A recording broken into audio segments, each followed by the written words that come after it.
আমার বন্ধু চিকন কালিয়া দেখো আসিয়া, আমার বন্ধু চিকন কালিয়া দেখো আসিয়া। যদি দেখার ইচ্ছা হয় তোমার নিঠুর মনে লয়, কালিন্দির ঘাটে আইসো দুপুরের সময়। আমি জল ভরিবার ছল করিয়া দেখবো নয়ন ভরিয়া, জল ভরিবার আমি জল ভরিবার ছল করিয়া দেখবো নয়ন ভরিয়া দেখো আসিয়া। আমার বন্ধু চিকন কালিয়া দেখো আসিয়া, আমার বন্ধু চিকন কালিয়া দেখো আসিয়া।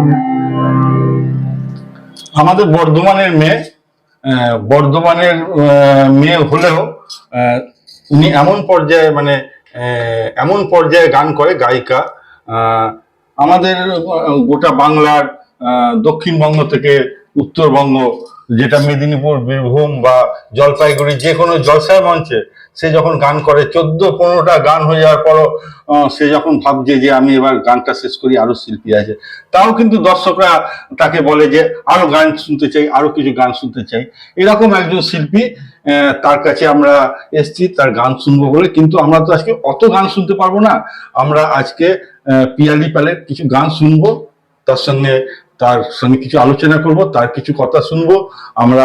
আমাদের বর্ধমানের মেয়ে, গোটা রাজ্যের যারা লোকসঙ্গীত প্রেমী তাদের অনেকের কাছেই এই নামটা এখন পৌঁছে গেছে। তা আমরা পিয়ালি পালের কাছে এসেছি।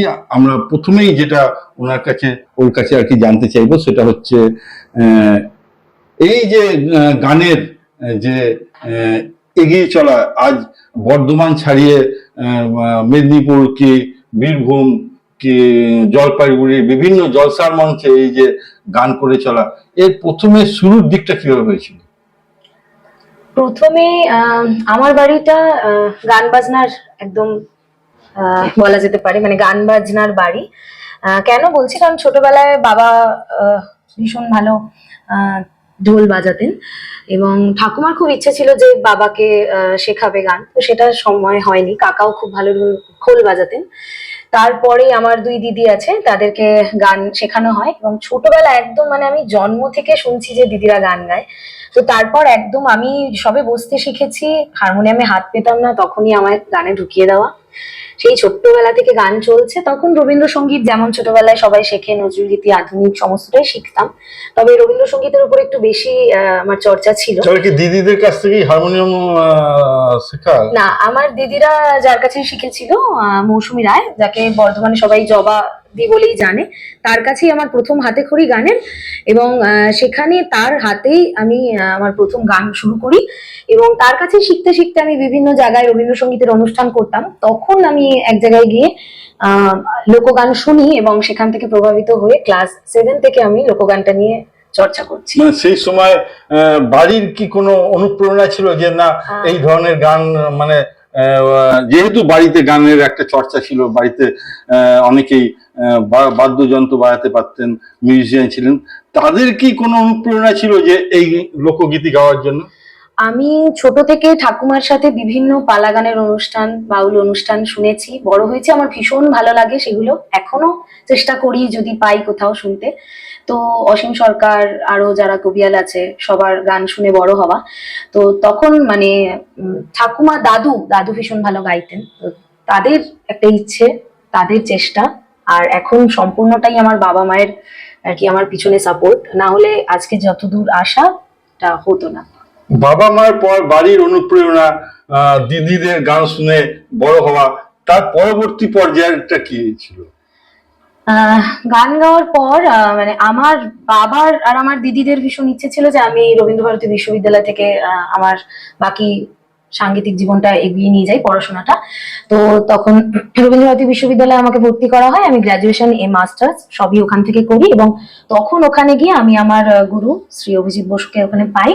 তারপর ওনার হাত ধরে বাকিটা আমার চলা। এখন যেটুকু যতটুকু আমি আপনাদের সামনে গান গাইতে পারি বা দিতে পারি, সমস্তটাই ওনার হাত ধরে। অভিজিৎ বসুর তো সেই বিখ্যাত গান কালো জলে কুচলা তলে, সবাই জানে।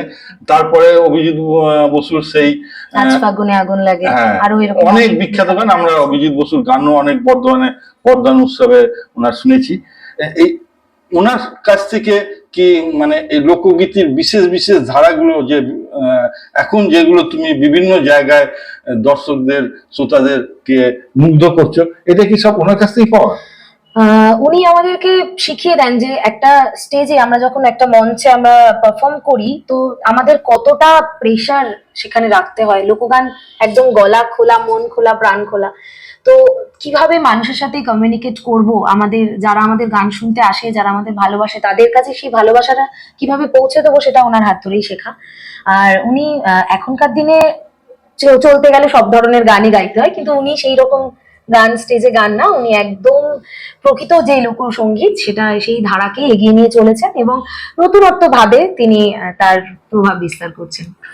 এখন আমরা যেটা মানে অনুমানও করি বা আমরা বিভিন্ন জায়গায় যখনই পিয়ালি পাল এই নামটা শোনা যায়, বর্ধমানের যারা সঙ্গীতের অনেক খোঁজ খবর রাখে তাদের কাছ থেকে যে কথা, যে পিয়ালি পালের কলকাতায় যোগাযোগ খুব ভালো। তা কলকাতায় যোগাযোগ ভালো, তার জন্যই কি আজ শুধু বর্ধমান নয়, বর্ধমানের বাইরে বিভিন্ন যে জলসার মঞ্চ বা বিভিন্ন জায়গায় যে শো সেগুলো আসছে? এই প্রশ্নটা রইলো, এই প্রশ্নটার আগে নিশ্চয়ই প্রশ্নটা শুনবো, তার আগে কি একটা গান হবে? একদম, নিশ্চয়ই। আমরা গানটা শোনার পর কিন্তু প্রশ্ন উত্তর চাই। আমি একটা সিলেটি ধামাইল ছোট্ট করে শোনাচ্ছি, এটি কীর্তন অঙ্গের একটি গান।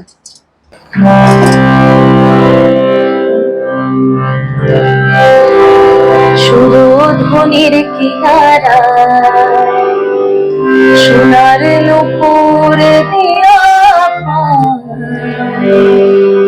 নাচে না গরি গো সুন্দর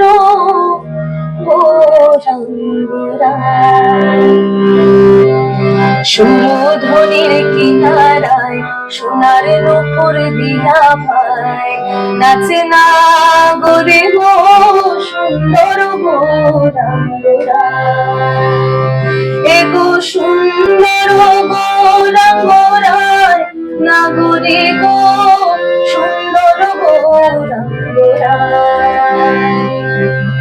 সুন্দর কপালে সুন্দর তিলক, সুন্দর কপালে সুন্দর তিলকে সুন্দর নাম বলি গায়, এগো সুন্দর নয়নে চাহে সে যার মানে, সুন্দর নয়নে চাহে সে যার মানে, দেখিয়া প্রাণ লইয়া যায় নাগরে গো সুন্দর গোরাঙ্গরা। সুরধ্বনির কিনারায় সোনার নূপুর দিয়া পায় নাচে না গরে গো সুন্দর গোরাঙ্গরা। এটা আমরা গান শুনলাম। যে প্রশ্নটা মানে জানতে চাইছিলাম যে সত্যি কি পিয়ালি পালের কলকাতায় যোগাযোগ খুব ভালো গানের, তুমি একজন খুব ভালো কলকাতার নাম করা, যেহেতু তুমি একজন গুরু পেয়েছো ওখানে, সেই সূত্রে কলকাতায় তোমার অনেক পরিচিতি আছে, এবং সেটা তোমার কতটা কাজে লাগে, এবং সত্যি কলকাতায় তোমার যোগাযোগটা কতটা? আজকে আমি যে অভিজিৎ বসুর কাছে গান শিখছি, এটা আমার কলকাতায় না গেলে সম্ভব হতো না, কারণ আমি বর্ধমানের মধ্যে আবদ্ধ ছিলাম। তো এখানে আমাকে আমি অনেক চেষ্টা করেছি যে কোনো যদি ভালো লোকগানের মানে শিক্ষক পাওয়া যায় যার কাছে আমি আমার বাকি গানটা চর্চা করব, তো সেটা হয়ে ওঠেনি পড়াশোনার চাপে এইচএস দেওয়ার পর। তো কলকাতায় গিয়ে আমি রবীন্দ্রভারতী থেকে আমার প্রচুর বন্ধু বান্ধব সহপাঠী পেয়েছি, যাদের সাথে আমি আমার স্টেজ যে পারফরমেন্স সেগুলো করতে আমার সুবিধা হতো। বিভিন্ন ভালো মিউজিশিয়ান ওখানে আছে, আমার সহপাঠীরা, তাদের সাথে পরিচয় হয়ে আরো মানুষকে চেনা, এবং অভিজিৎ বসুকেও সেখান থেকেই চেনা। আর অভিজিৎ বসুর কাছে মানে গিয়ে তার থেকেও আমার আরো অনেক বেশি পরিচিতি হয়, এবং হয়তো ওনার কাছে গান শেখার জন্যই আজকে আমার যেটুকু যা অনুষ্ঠান করা বাইরের বা কলকাতার মানুষজনের সাথে মেলামেশা, ওনার জন্য। তুমি তো বর্ধমানে নিশ্চয়ই অনুষ্ঠান করো, বর্ধমানে যারা সঙ্গীত প্রেমী বিভিন্ন বড় বড় মঞ্চে, বড় বড় অনুষ্ঠানে তোমার গান তারা নিশ্চয়ই শুনেছে। কিন্তু একটা ব্যাপার, মানে তুমি বর্ধমানে যত না অনুষ্ঠান করো, বর্ধমানের বাইরে, যেটা আমি প্রথমেই বলেছি, উত্তরবঙ্গ থেকে দক্ষিণবঙ্গ, মেদিনীপুর, বীরভূম, বাঁকুড়া, এইসব এলাকায় তোমার অনুষ্ঠানের ডাক বেশি বেশি আসছে, তুমি বেশি বেশি যাচ্ছ। তা বর্ধমানের থেকে কি বাইরের অনুষ্ঠানের তোমার এখন বেশি ব্যস্ত থাকতে হয়? হ্যাঁ, এটাই স্বাভাবিক। আসলে বর্ধমানে অনেক ভালো ভালো শিল্পীরা আছে যারা বর্ধমানে খুব ভালোভাবে গান করছে, অনুষ্ঠান করছে। আর আমাকেও বলে অনেকে, কিন্তু হয়তো আমার বাইরে শো থাকে, তখন হয়তো সময় দেওয়া যায় না বা দিতে পারি না। তবে আমারও ভীষণ ইচ্ছে করে যে নিজের জায়গা, যেখানে আমি বড় হয়েছি, সেই জায়গাতেও আমি গান গাইবো। তো না, বর্ধমানেও তো তোমার গান মানে অনেক বড় বড় মঞ্চেও হয়। হ্যাঁ, হয়। অনেক জায়গায় গান করো। বর্ধমানে কোথায় কোথায় গান করে তোমার ভালো লেগেছে? কোন মঞ্চগুলো গান করতে ভালো লাগে? প্রথমত ছোট থেকে একটা ইচ্ছে যে পৌরসভার, আমাদের যে বর্ধমান পৌরসভার বর্ধমান উৎসব, সেখানে গান গাইবো সেই মঞ্চে, এবং এখনো গান গাইছি। মাঝে কিছু বছর আমার পড়াশোনার জন্য আমি করতে পারিনি, তো আবার সেটা শুরু করেছি। তো সেটা তো একটা স্বপ্ন থাকেই। আর তাছাড়াও আমাদের এই 2 বছর ধরে যেটা চলছে সঙ্গীত মেলা, আমাদের বিধায়কের উদ্যোগে, তো সেখানে এই বছর গান গেয়ে আমার তো ভীষণ আনন্দ হয়েছে। সামনের বছরও চেষ্টা করবো গান গাওয়ার। আসলে তোমার এবার যে সঙ্গীত মেলায় তোমার যে গান, আসলে তোমার গানটা কিন্তু এবার বর্ধমানে সঙ্গীত মেলায় তো সংস্কৃতি হল ভর্তি ছিল তুমি যখন গান গাইলে। এইরকম মঞ্চে গান গাওয়ার পর তোমার কি মনে হয় বর্ধমানের এরকম দর্শক যারা লোকগীতি ভালো গায়, তাদের জন্য তুমি আরো একটু সময় বার করে ভবিষ্যতে আরো বেশি সময় দেবে বর্ধমানের জন্য? একদম, আমি চাইছি সময় দিতে। মানে আমি চাই যে সবসময় গান বাজনাটা নিয়ে আমি ঘিরে থাকি, সেটা বর্ধমানে হোক, কলকাতায় হোক, কি অন্য জায়গায় হোক। আর মানে ভীষণ ভাবে চাইবো যে বর্ধমানের মানুষজন ভালো গান বাজনা করুক, ভালো গান বাজনা শুনুক। তোমার বিভিন্ন প্রোগ্রাম তো আছেই, তোমার বিভিন্ন জায়গায় বিভিন্ন রকম প্রোগ্রাম, কলকাতা কেন্দ্রিক কিছু প্রোগ্রাম আছে, তাছাড়া বিভিন্ন জায়গা, তাছাড়া তোমার তো একটা ইউটিউব চ্যানেল আছে যেখানে তুমি বেশ সুন্দরভাবে বিভিন্ন গান উপস্থাপনা করো। এইগুলো নিয়ে তো তোমাকে ব্যস্ত থাকতে হয়। তা এই যে ব্যস্ততা, কলকাতা যাতায়াত, গোটা রাজ্যের বিভিন্ন জায়গায় যাওয়া, এক সময় কি আমরা দেখতে পাবো যে পিয়ালি পাল তার যে এই ব্যস্ততার আরো বড় প্ল্যাটফর্মে পৌঁছে যাওয়ার কারণে সে বর্ধমান ছেড়ে কলকাতার বাসিন্দা হয়ে গেছে? এবার সম্পূর্ণটাই কপালের ব্যাপার। আমার ব্যক্তিগতভাবে বাড়িতে থাকতে খুব একটা ভালো লাগে না, কারণ আমার দিদিদের বিয়ে হয়ে যাওয়ার পর আমি একাই প্রায়। তো গান বাজনাটা আমার এখানে যেরকম আমার সঙ্গীরা আছে, তাদের সাথে যখন গান বাজনা হয়, আমার তখন মনে হয় যে আমি বর্ধমান ছেড়ে কোথাও যাবো না। আমার এখানে মানে ওই যে বলেছিলাম যে অনুষ্ঠান করতে গিয়ে একজনের সাথে পরিচয় হয়, তার গান শুনে আমি লোকগানের আসি। তো আমি যেখানেই যাই তার কথা অবশ্যই বলি, সেটা হলো মিলন হীরা। তো মিলন দা আমার সাথে গান করে। এছাড়া শুভঙ্কর জেঠু, শুভঙ্কর মন্ডল, উনি ভীষণ ভালো একজন শিল্পী, খুব ভালো একজন দোতারা বাদক। তো উনি আমার সাথে সঙ্গত করে দোতারায়। এছাড়াও আমি বর্ধমানে বাবলু স্যারের হাত ধরে আচার লোকদলের সাথেও যুক্ত আছি। তো সেখানেও আমি প্রচুর বন্ধু বান্ধব পেয়েছি, লিলিদিকে পেয়েছি, এবং তাদের সাথে আমার গান বাজনা করতে ভীষণ ভালো লাগে। বর্ধমানের কথা যখন বললে, তাহলে আমার খুব জানতে ইচ্ছা করছে যে বর্ধমানে তোমার মানে পছন্দের গায়ক গায়িকা কারা? প্রথম বলবো রাগেশৃতি। মানে আমি লোকগান গাই বলে যে শুধু লোকগানের শিল্পীদেরই শুনি তা নয়, আমি রাগেশৃতির ভীষণ মানে বাই হার্ট ফ্যান। আমার ভীষণ ভালো লাগে ওনার গান। এছাড়াও শুভঙ্কর জেঠু, মিলনদা তো আছেই। আর তাছাড়াও আমার মানে এখানে বেশ অনেকেই আছে, যেমন অন্তরা সাহা, তারপর আমাদের তুমি কিছুদিন আগে ইন্টারভিউ নিলে অমৃতাদির গান ভীষণ ভালো লাগে, অমৃতা ভট্টাচার্য। আর এছাড়াও আরো অনেকেই আছে যাদের। আর যেটা আমাদের রাজ্য স্তরের বা কলকাতার যারা প্রতিষ্ঠিত মানে খুবই ভালো লোক গান করে, তাদের কয়েকজনের নাম যদি বলো যাদের তোমার খুব পছন্দ। প্রথমেই লোকগান বলতে আমার নিজের গুরুজি শ্রী অভিজিৎ বসু, ওনার গান আমার এতটাই ভালো লাগে, মানে আমি প্রাণ ফিরে পাই, মনে হয় যেন আমি আমার কথাই তিনি বলছেন।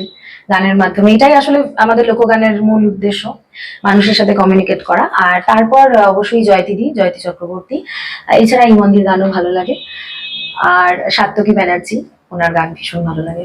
তুমি গানের ক্ষেত্রে এই যে যন্ত্রানুষঙ্গ থাকে, তোমার তো একটু লোকগান তুমি করো, তোমার যন্ত্রানুষঙ্গ বলতে গেলে কোনটা তোমার খুব পছন্দের, যেগুলো থাকলে তোমার না থাকলে তোমার গান ভালো লাগে না, মনে হয় যে একটু ফাঁকা ফাঁকা লাগছে স্টেজটা? স্টেজে যদি বলি তাহলে, যদি একদম মাটির গান হয় তাহলে সেক্ষেত্রে একটা দোতারা, একটা বাংলা ঢোল, আর বাঁশি, ঘুঙুর, এইটুকু হলেই আর লোকগানের জন্য কিছু চাই না। আর আমি নিজে যখন বাড়িতে ঘরে রেওয়াজ করি তখন আমি কিছু সময় হারমোনিয়ামে করি, বেশিরভাগ টাইমে আমি আমার একতারা নিয়ে গান গাই। এই লোকগান বা বাউল গান এর সঙ্গে যে একতারা, এর সম্পর্ক কিরকম? প্রথমেই হচ্ছে যে লোকগান বা বাউল গান, আমরা প্রথম যে নাম, যার নাম করলে মানে লোকগানের নাম করলে, বাউল গানের নাম করলে যে নামটা প্রথম আসে সেটি হচ্ছে লালন সাঁইজি।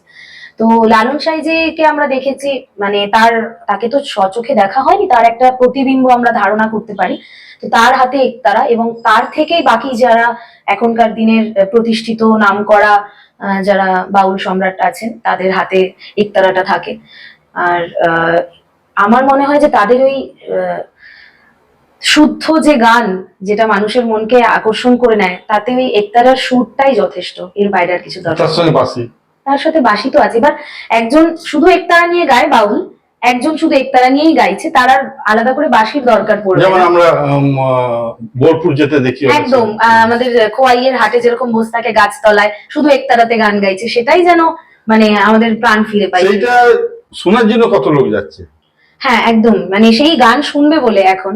আর আরো একটা ইউটিউবের যেহেতু যুগ, সবাই ওই ভিডিও করব, ফেমাস হবো, সেই জন্য সবাই যায়। এই যে বাউল গান, এই যে একতারা, এই যে বাঁশি, এই যে এর সঙ্গে কি বাউলের আখড়ার কোনো যোগাযোগ আছে, যে সেইখানে গেলে একটু অন্যরকম সাধনা হয়, সেখানে গেলে একটু অন্যভাবে অন্য আঙ্গিকে গান করা যায়, এরকম কিছু ব্যাপার আছে? একদমই তাই। মানে আমাদের এই ধরো আজকে যেমন ঘরে তুমি আমায় 4টে গান গাইতে বলেছো, আমি 4টে গান শোনাবো। এবার স্টেজে গেলে কি, স্টেজের অনুভূতিটা একটা অন্যরকম। ওখানে বিভিন্ন ধরনের বিভিন্ন স্বাদের দর্শক থাকে, তাদের বিভিন্ন জনের বিভিন্ন রকম চাহিদা। কেউ চায় একটু নাচের গান হোক, কেউ চায় একটু পুরোনো দিনের লোকগানগুলো শুনি। তো আখড়ায় বসে যেটা হয় সেটা হচ্ছে সাধনা করা। আমাদের যেটা বলা হয় লোকসঙ্গীতে যে যাপন করা, আমাদের লোকগানকে আমরা যাপন করতে হয়, ভেতর থেকে আনতে হয় জিনিসটা। তো আখড়ার গানটা ভাবের গান, সাধুর গান। তো সেখানে গেলে সাধু সঙ্গ হয়, ভাবের গান হয়। আগামী দিনে মানে তোমার বর্ধমানের জন্য যে তুমি গান ছাড়া, গান তো নিশ্চয়ই গাইবে, নিশ্চয়ই তুমি যেখানে বিভিন্ন জায়গায় যাচ্ছ বর্ধমানের লোকের জন্য গান গাইবে, কিন্তু বর্ধমানের যারা শিল্পী, প্রতিশ্রুতিমান শিল্পী, যাদের মধ্যে লোকগীতির করবার ইচ্ছা আছে, তাদের জন্য কি তোমার কোনো ভাবনা আছে? ভাবনা বলতে তাদের শেখানোর ব্যাপারে আমি আপাতত 2-3 জন বাচ্চাকে শেখাই। আর এই সরস্বতী পুজোয় এবছর আমি আমার গানের স্কুল নামকরণ করেছি, বসুন্ধরা মিউজিক একাডেমি। আর এটা খুব ছোট্ট একটা প্রচেষ্টা আমার, যে লোকগানটাকে শুধু গাওয়া নয়, সেটাকে যাপন করা, সেটাকে ভালোবেসে ভেতর থেকে সেটার লোক সমাজে নিয়ে আসা। বসুন্ধরা নামটাই তো একটা বেশ রাঙামাটির পথ ধরে যাওয়ার মতো, মানে লোকগানের আঙ্গিকে। তাই বসুন্ধরা নিয়ে কি ভাবনা চিন্তা আছে, যে এখানে বর্ধমানের ছেলে মেয়েরা এখানে আসবে, উপকৃত হবে, এটা নিয়ে কি বেশি সময় দেওয়ার ইচ্ছা আছে? একদম, আমি চাই যে আমি যেখানেই থাকি না কেন, বর্ধমানে অন্ততপক্ষে 2টো দিন হলেও আমি গান বাজনার জন্য বর্ধমানে থাকবো, যাতে আগামী ভবিষ্যতের যে বাচ্চারা আছে তারা লোকগানটাকে শিখুক, ভালোভাবে শিখুক। এবং আমি চাই যে আমার এই বসুন্ধরা যে মিউজিক একাডেমি, সেটা আরো বড় পরিবারে তৈরি হোক, আরো বড়ভাবে রূপ নিক। যাই হোক, শুধু আলোচনা করলে তো হবে না, আমরা তো তোমার গানও আমাদের শুনতে হবে, একটা গান, তারপর আবার কিছু আলোচনা। বেশ, আমি রাধারমণের একটি গান গাইছি।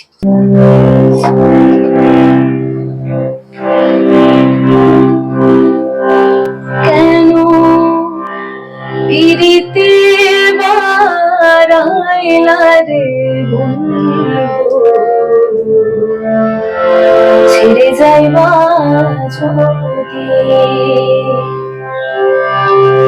কেমনে রাখিব তোর মন আমার আপন ঘরে বাহিরে বন্ধু ছেড়ে যাইবা যদি কেন পিরিতে বাড়াইলা রে বন্ধু ছেড়ে যাইবা যদি তুমি ছেড়ে যাইবা যদি পাড়া পুষি বাদে আমার বাদে কার ননদে আমার বাদে কার ননদে কেঁদে কেঁদে চোখে জলে আমি বাহাইলাম নদীর বন্ধু ছেড়ে যাইবা যদি কেন পিরিতে বাড়াইলা রে বন্ধু ছেড়ে যাইবা যদি তুমি ছেড়ে যাইবা যদি। এখন তো তুমি দিন দিন খুব ব্যস্ত হয়ে পড়ছো, আগামী দিনে আরো ব্যস্ত হয়ে পড়বে। এবার যে এই বসন্ত উৎসব হলো, দোল হলো কদিন আগে, এই সময়ে তুমি যে প্রোগ্রাম গুলো করলে তার একটু সংক্ষিপ্ত যদি বিবরণ দাও, যে এই জায়গায় করেছো, খুব ভালো লেগেছে, কোথায় করেছো? প্রথমত বসন্ত উৎসব আমার এবছর দুটো অনুষ্ঠান ছিল, একটা 24 তারিখ শিমুলতলা বিহার আর আরেকটা দমদমে 25 তারিখে ছিল। তার মানে সবাই যেটা বলে যে তোমার বাইরে, বর্ধমানের থেকে বাইরের প্রোগ্রাম বেশি হয়, এটাই কিন্তু সত্যি হয়ে যায়। একদম। এবার এখানে একটা ঘটনা আছে, সেটা হচ্ছে আমি হঠাৎ করেই আর কি মানে ইচ্ছে জাগে যে আমি বর্ধমানে একটু নিজেদের মধ্যে বসন্ত উৎসব করব। তো এবছর আমি শিমুলতলার প্রোগ্রামটা, একটু দমদমের প্রোগ্রামটা সংক্ষিপ্ত যদি বলতো, ওখানে কেমন লাগে? শিমুলতলায় অনুষ্ঠানটা আমি করিনি এবছর, আমার একটু কমিউনিকেশনের সমস্যা হওয়াতে আমি শিমুলতলায় অনুষ্ঠানটা করিনি। তো তার বদলে আমি আমার ছাদে বসন্ত উৎসব করেছি। বর্ধমানের অনেক শিল্পীরা এসেছিল, তারা তাদের গান শুনিয়েছে, আনন্দ করেছি আমরা। আর 25 তারিখ দমদমের অনুষ্ঠানটা সকালবেলা ছিল এবং আমার পরে আরো দুজন মানে অতিথি শিল্পী ছিলেন। তো সেখানে খুব ভালো এক্সপিরিয়েন্স। একদম ভিজে গেছিলাম, যেহেতু পুরো দোল কলকাতার দোল, তো পুরো ভিজে স্টেজে উঠে আমি গান করেছি রোদের মধ্যে। তো বেশ ভালো, এরকম এক্সপিরিয়েন্স আরো হবে আশা করছি আগামী দিনে। এই যে ধরো যখন মঞ্চে ওঠো, গান করো, এত অনুরোধ আসে, কোন ধরনের গান করবার জন্য বেশি অনুরোধ আসে? মানে লোকগীতির তো অনেক রকম গান আছে, যে এই ধরনের গান করবার জন্য, এই জায়গাগুলো এই ধরনের গান করবার জন্য অনুরোধ বেশি আসে। এখনকার দিনের যে যুগের যে ছেলেরা, ইয়াং জেনারেশন, তারা বেশিরভাগটাই চায় যে একটু নাচের গান হোক। তো নাচের গান তাদেরকে করতে হয়, একটু পাগলদের গান চায় তারা, তো সেই সব গান তো চলেই। তবে আমি সব থেকে বেশি পছন্দ করি একটু ভাবের গান, একটু শান্ত প্রকৃতির গান। নিজের পছন্দের, এই যে বড় বড় মঞ্চে যেখানে গান করা, যেখানে অনেক দর্শক থাকে, সেখানে তোমার নিজের পছন্দের গান করার সুযোগ কতটা থাকে, নাকি সবটাই দর্শকদের অনুরোধে বেশিটা করতে হয়? না, নিজের পছন্দের গানও গাই, দর্শকরা নেয়ও সেটা। প্রথম হয়তো 2-3টে গান আমি আমার পছন্দের করি, তারপর তো দর্শকরা আছে, তাদের রিকোয়েস্ট রাখতেই হবে। তুমি ছোটবেলা থেকে বর্ধমানে ছিলে, তারপরে কলকাতায় গান শিখতে গেছিলে, বা তোমার যে পড়াশোনার সময় কলেজ, এই যে তোমার বা পাড়া প্রতিবেশী, তোমার যে এত বন্ধু বান্ধব পরিচিত, তাদের মধ্যে তো তোমার গানের ফ্যান নিশ্চয়ই অনেক, কিন্তু তোমার কাকে মনে হয় যে সত্যি এরা, এই কজন আছে তোমার বন্ধুর মধ্যে যারা তোমার গান অন্তর দিয়ে সত্যি খুব ভালোবাসে? একজনের নাম আমি বলতে আগে ভুলে গেছিলাম, যে আমার যাকে ভীষণ পছন্দ সেটা হচ্ছে নম্রতা রায়। ভীষণ ভালো একজন গুণী শিল্পী। তো দিদি নিজে বলে যে দিদির আমার গান ভীষণ পছন্দ। এছাড়াও আরো অনেকেই আছে যারা আমার গান পছন্দ করে, হয়তো আমি সেটা জানি না, তবে ফেসবুকে দেখি কমেন্ট করে তারা। এই ফেসবুকের কথা বলে, যে সোশ্যাল মিডিয়ায় তোমার ইউটিউব চ্যানেল আছে, তো প্রোগ্রাম হলেই আজকাল সবাই ফেসবুকেও দেয়।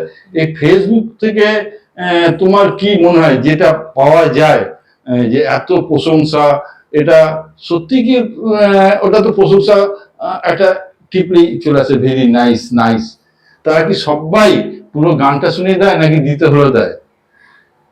আহ, কিছু কিছু মানুষ যারা গান ভীষণ ভালোবাসে তারা পুরোটাই শোনে, আর কিছু কিছু মানুষ হয়তো অল্প শুনলো, শুনে তাদের সেই মতামতটুকুই তারা জানায়। এই সোশ্যাল মিডিয়াকে তুমি কতটা সদার্থক মনে করছো, যে তোমার আহ, ক্ষেত্রে বা আজকালকার যারা গান করে নাচ করে তাদের ক্ষেত্রে সোশ্যাল মিডিয়াটা কতটা সহযোগিতা করে, কিভাবে করে?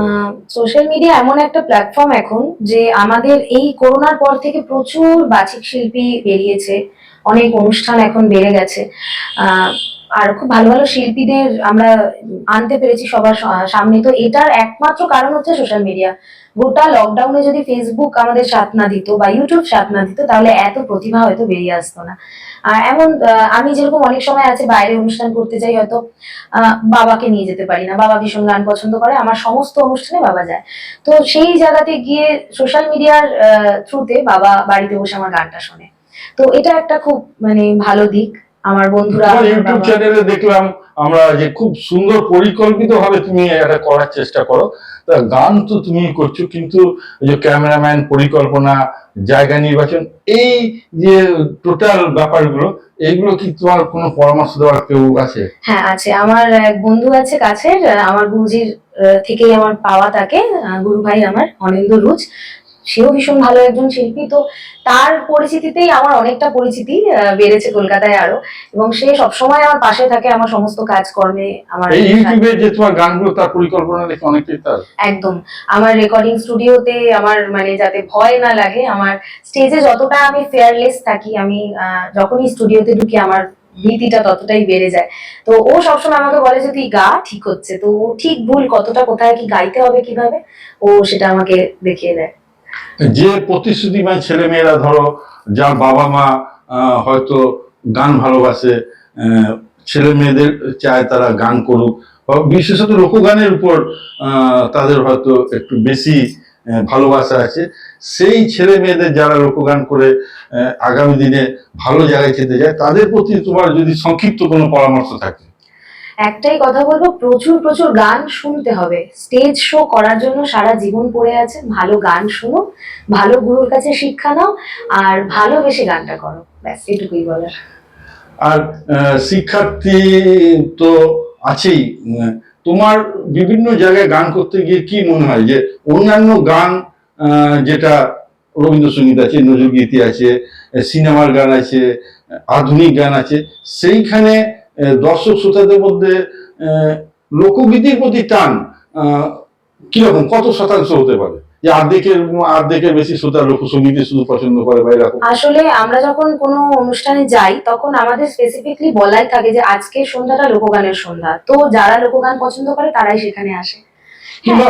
একজন আসে যারা হয়তো বলে যে দিদি একটা হিন্দি গান গাও, তো তখন আমি তাদের মন মানে রাখার জন্য যে হিন্দি গান গাই তা নয়, আবার কোনো কোনো জায়গায় গাইতেও হয়। তবে বেশিরভাগ জায়গাতে আমি না করে দিই যে না, আমি লোকগানটা গাই, আমি বাংলা গান গাই, আমি বাংলা গানই গাইবো। আমরা তো আমাদের সময়ের শেষের দিকে চলে এসেছি, আরো কিছু কথা বলবার মতো আর বিশেষ সময় নেই, কিন্তু গান তো আমাদের শুনতেই হবে। গান শোনার জন্যই আমরা এসেছি, একটা গান হোক।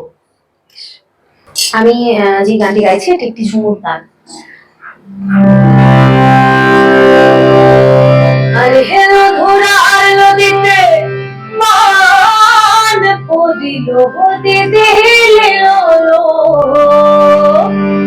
সাল ফলে বেলা ডুবিল,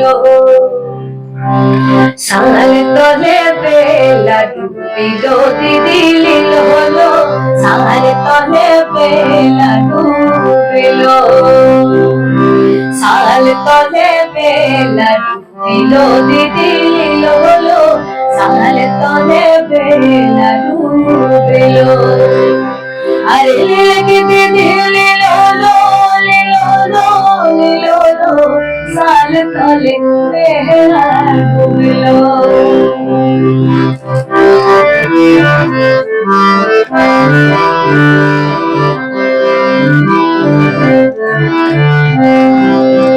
আরে अरे बड़े बड़े कोणी मना साजला সোনার ছাতা ধুইল না সোনার ছাতা ধুইল না আরে পশ্চিমের বাতাসে দক্ষিণের মেঘেতে পশ্চিমের বাতাসে দক্ষিণের মেঘেতে সোনার ছাতা ভাঙিল সোনার ছাতা ভাঙিল সোনার ছাতা ভাঙিল রে সার তলে বেলা ডুবিল দিদিল হলো সার তলে বেলা ডুবিল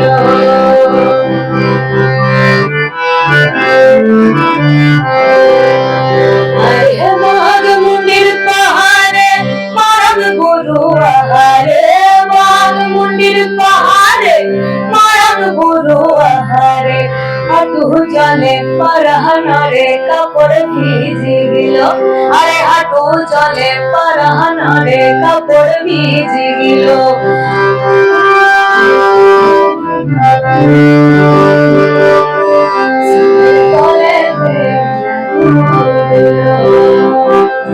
সাল তলে বেলা বিরোধী দিল হলো সাল তলে বেলা ডুবিল সাল তলে বেলা ডুবিল সাল তলে বেলা ডুবিল কোনো জলসা মঞ্চে 3-4টি গান করবে পিয়ালি পাল, তারপরে তার কাছে অনুরোধ আসবে না, এরকম তো কখনো হয় না। কিন্তু আমাদের তো সংক্ষিপ্ত সময়, আমাদের আরো গান শোনার ইচ্ছা থাকলো, আরো কিছু আলোচনার কথা আমাদের জানার ইচ্ছা রইল।